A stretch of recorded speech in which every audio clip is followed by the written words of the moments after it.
Mr. Bounce by Roger Hargreaves. Mr. Bounce was very small and like a rubber ball.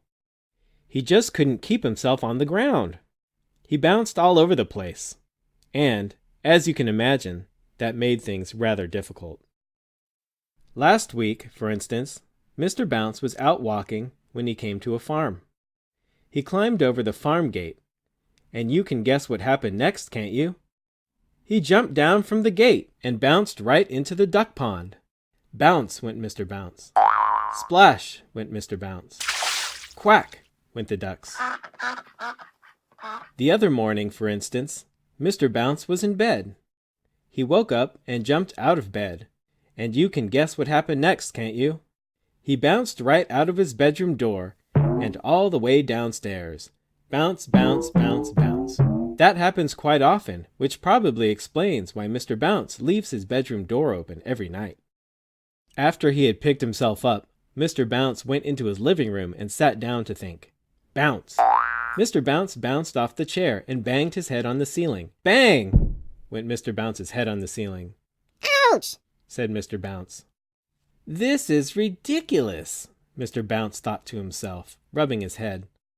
I must do something to stop all this bouncing about. He thought and thought. I know, he thought. I'll go and see the doctor. So, after breakfast, Mr. Bounce set off to the nearest town to see the doctor.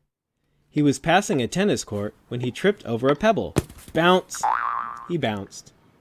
And he bounced right onto the court where two children were playing tennis. And you can guess what happened next, can't you? The children didn't realize that Mr. Bounce wasn't a tennis ball, and started hitting him with their tennis rackets backwards and forwards over the net. Bounce! Ooh! Bounce! Ow! Bounce! Ouch! Poor Mr. Bounce. Eventually, one of the children hit Mr. Bounce so hard, he bounced right out of the tennis court. Mr. Bounce bounced off down the road towards the town. Oh dear! He said, feeling very sorry for himself. I've been bounced black and blue. A bus was coming along the road, and Mr. Bounce decided that the safest place for him to be would be on it. He got on and sat down, still feeling more than a little sorry for himself. The bus drove into town.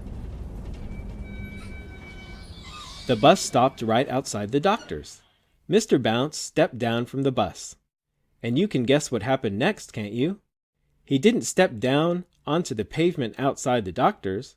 Oh no, not Mr. Bounce. He stepped off the bus and onto the pavement and bounced in through the doctor's window. Dr. Makewell was sitting at his desk, enjoying his mid-morning cup of coffee. Mr. Bounce sailed through the open window and landed. Well, you can guess where he landed, can't you?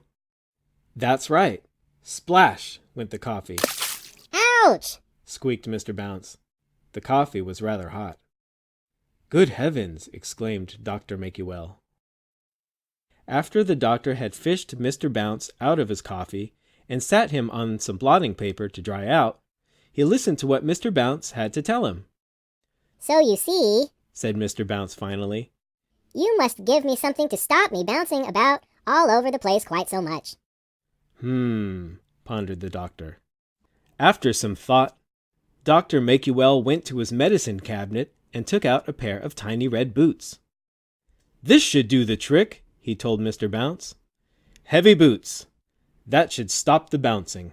Oh, thank you, Dr. Makewell, said Mr. Bounce, and he walked home wearing his red boots. Not bounced, walked. That night, Mr. Bounce went to bed wearing his heavy boots, and then he went to sleep. The following morning, he woke up and yawned and stretched and bounced out of bed. And can you guess what happened next? No, he didn't bounce down the stairs. He went straight through the bedroom floorboards and finished up in the kitchen.